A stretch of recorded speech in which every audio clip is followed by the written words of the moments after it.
এই যে সহেল উপজেলা স্বাস্থ্য কমপ্লেক্সের যে ভবন নির্মাণ কাজ স্থগিত, এটা এখন এই উপজেলার মানুষের একটা গলার কাটা বললেও চলে। এই ভবন নির্মাণ কাজ যখন আওয়ামী লীগ সরকারের আমলে শুরু হয়েছিল, এরপর থেকেই কিন্তু ভবন নির্মাণ কাজে ধীরগতি, এছাড়াও কিন্তু অনিয়মের অনেক অভিযোগ পাওয়া গিয়েছিল। তো এই গত 5ই আগস্টে হাসিনা সরকারের পতনের পর কিন্তু একেবারেই এই কাজটা বন্ধ হয়ে যায়। আগে তো ধীরগতিতে হলেও কিছুটা হচ্ছিল, কিন্তু এখন একবার এটা বন্ধ রয়েছে। ঠিকাদার এই কাজটা রেখে সে পালিয়ে গিয়েছে।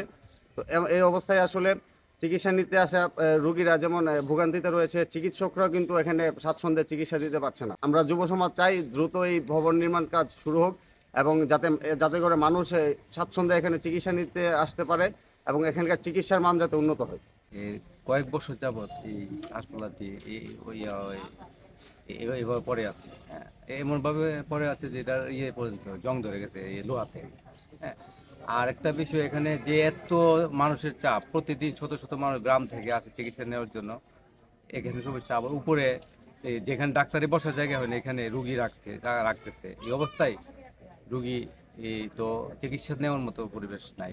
এই বিষয়ে আমি বলবো যে দ্রুত এটার যদি ব্যবস্থা না গ্রহণ করে, তাই মানুষের আরো কঠিন অবস্থা পড়ে যাবে মানুষের যে চিকিৎসা।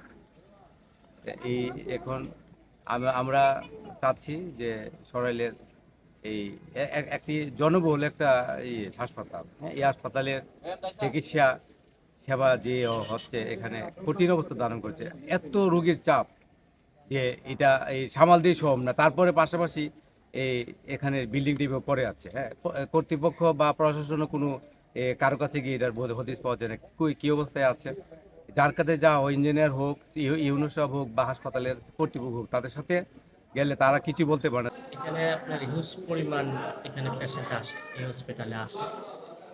তো এই ভবনটা না হওয়াতে এখানে এই প্লেস অ্যাভেলেবল না, যার কারণে পেশেন্ট একটু হেজিটেশন ভোগ করতেছে। মানে তারা আইসা যথাযথ স্থান পাচ্ছে না। অনেক মানুষ আইসা দেখলাম আপনার নিচেই মানে বসা যায়, এখন ভর্তি হইলেও তারা এরকম অ্যাভেলেবেল বেডও পাচ্ছে না। আমার মনে হয় যে পেশেন্টদের দিকে তাকিয়ে এই ভবনের কাজ যত গতিশীল হবে, যত দ্রুত সম্ভব করা যায়, তত আমার মনে হয় যে পেশেন্টদের জন্য বেটার এফিসিয়েন্সি।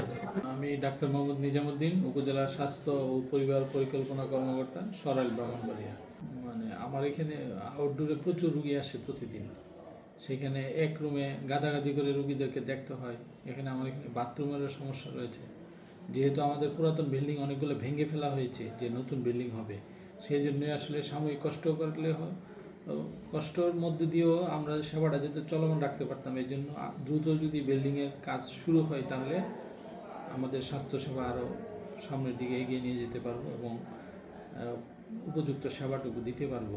কারণ যদি এখানে রুম সংকুলান না হয়, সেখানে কনসালটেন্ট বলেন, বিভিন্ন আউটডোরের সেবা বলেন, তারপরে এখানে আমরা একটা ডিজিটাল এক্সরে মেশিন মানে এনে যে এটা নতুনভাবে চালু করব, এই অবস্থাও নাই। যে একটা মেশিন এনে কিন্তু আমরা এটা রেখে দিতে পারবো না, কারণ আমাদের এই আবাসন সংকটের একটা বড় ধরনের সমস্যা। এই জন্য আমি আপনাদের মাধ্যমে ঊর্ধ্বতন কর্তৃপক্ষকে আবারও সবিনয় অনুরোধ জানাচ্ছি, আমাদের ভবনটির জন্য দ্রুত ব্যবস্থা নেওয়া হয়, যাতে স্বাস্থ্যসেবা আমরা সুন্দরভাবে দিতে পারবো।